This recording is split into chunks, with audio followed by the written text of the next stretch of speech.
Alright, as you can see that the epilogue to the 6th anniversary story event is now available. In my last video, we did like chapter 3 and 4 where we basically did the investigation and found out that composer was actually the one behind everything, and that I'm really curious to see how they're gonna wrap this story up. I wonder how where the story will go on from this point, considering how things were left off last time. But yeah, I'm not really sure how long this will take. I'm assuming it wouldn't take that long because it's like just the epilogue. But yeah, without further ado, let's get into it.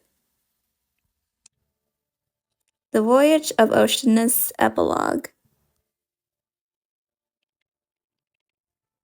As my consciousness gradually awakes from the chaos, my confrontation with the benefactor lingers in my mind, heightening my vigilance as my eyes flutter open. Yet, as I survey my surroundings, I am greeted by the familiar furnishings of my cabin, a sight that has become a comfort to me in recent days. Did he take me back to my room? Oh yeah, like in the last video, or like how it ended off, it just showed like Mercenary just like blacking out. And I guess he's just now taken back to his room.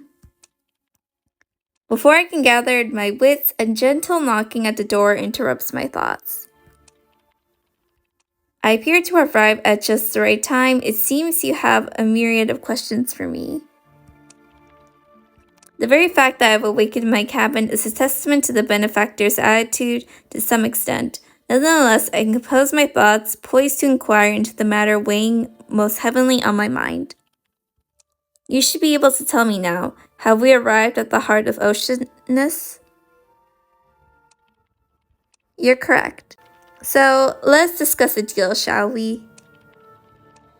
I'll cure the cartographer, but in return, she must chart the course for a return voyage and render the true second half of the map. That's a decision for the cartographer to make. It's not within my power to sway her convictions. No, I believe you can influence her decision to some degree. The cartographer is a somewhat emotional person, and I hope you can help her analyze the pros and cons of the situation, so she can understand that sometimes living is the only way one can hope to see new opportunities. What about the other passengers? They're oblivious to all this. How do you intend to deal with them? If they stay blissfully unaware during the next leg of our journey, they will soon set foot on land again, still shrouded in ignorance.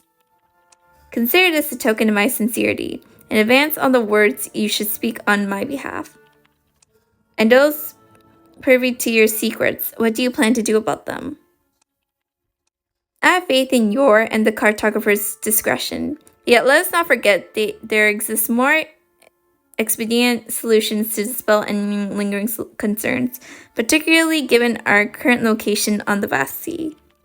I'm sure you wouldn't do such a thing. If you had indeed resolved to commit such an act, I wouldn't have been allowed to reopen my eyes here in this room.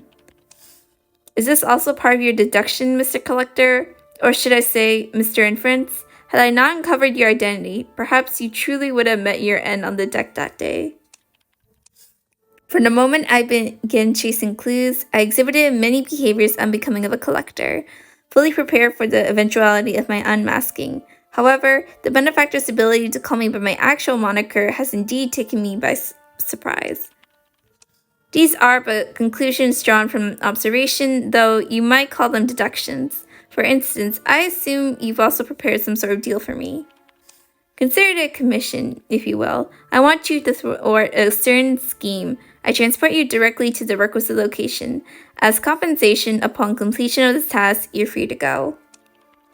By that time, the decision will entirely yours if you choose to make these events known to the world or seek to apprehend their designer and pursue legal action. I never act against my principles. This is by no means a threat, and this commission will not compel you to compromise your deals. I took note of your work during the Golden Rose Theater case.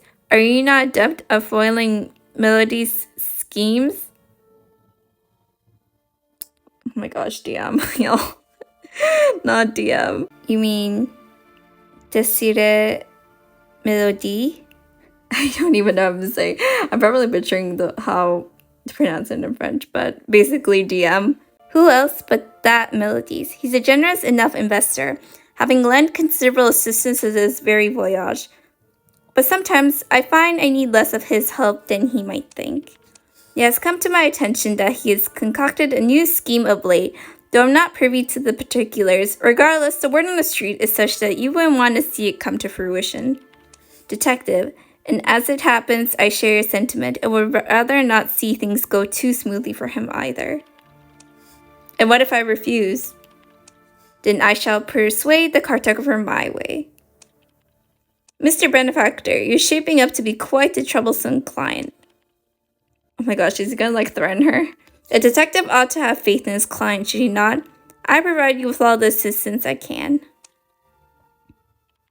Despite my reservations, I agree to undertake the benefactor's commission, and when the cartographer regains her senses, I play my part in calming her, but I make no grand overtunes on the benefactor's behalf. Instead, merely passing the choice on to her. During our return voyage, the unsuspecting passengers are secretly cured by the benefactor. He seems to possess a poison derived from the toxins found in the creatures of these peculiar waters and a highly effective antidote to match. They're all still discussing the magical creatures of Oceanus, a conversation I have no part in. What have you left, Miss Taxidermist?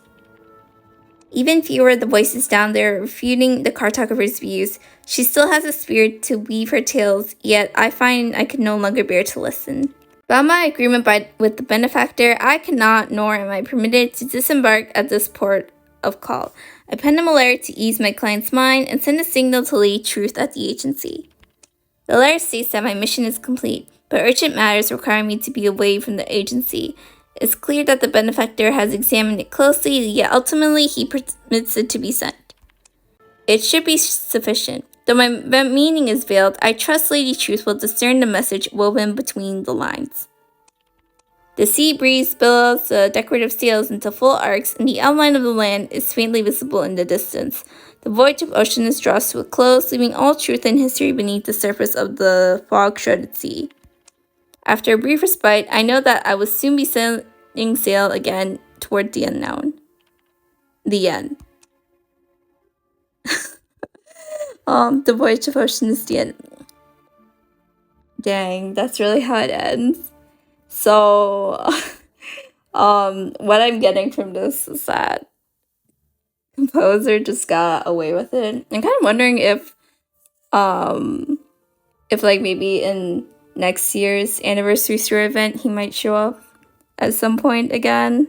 I mean, we've seen it before with last year, where they were all gathered together. And with that, now that we complete the epilogue, we actually got journalist's bee costume here. So clip that. Yeah, that brings the story progress to 100% completion. Anyway, for my overall thoughts about this, well, that blog was pretty short to begin with, but I was kind of expecting, I don't actually know what to expect, but in terms of how it ended, I'm not really sure how I feel. It really ended off in a very open-ended way. Of course, I guess composer working with DM just kind of gone away with it.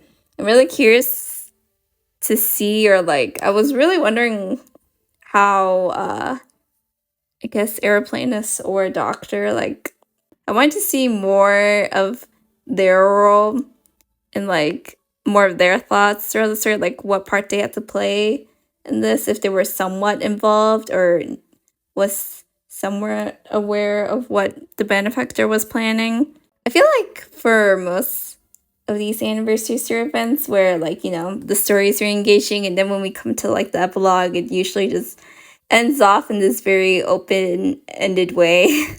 But yeah, I'm really curious if composer might come back for another anniversary event, maybe. He might show up as another accomplice or antagonist in a way.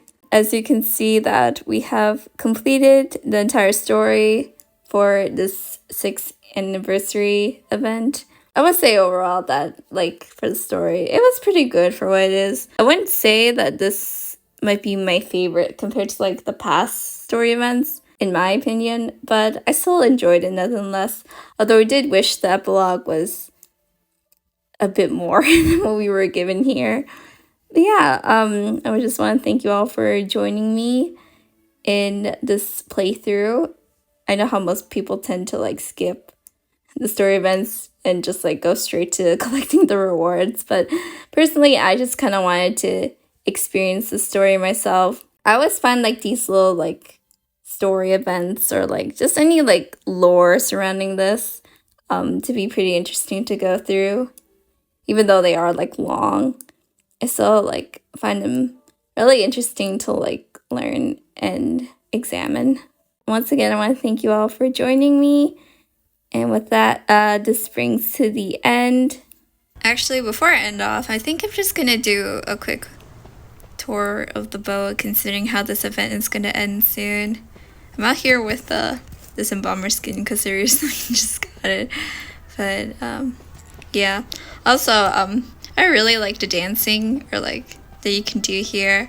I hope that in like some other future event they're gonna bring this back, because I think like this whole like ball sequence here where you can get to dance someone is really cute. Alright, let's check up here who's the patient and composer here. Let's just join them on the dancing.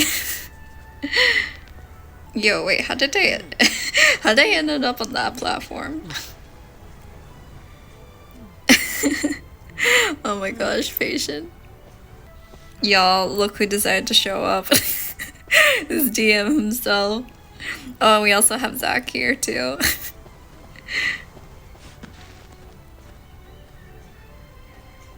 And Shuichi as well.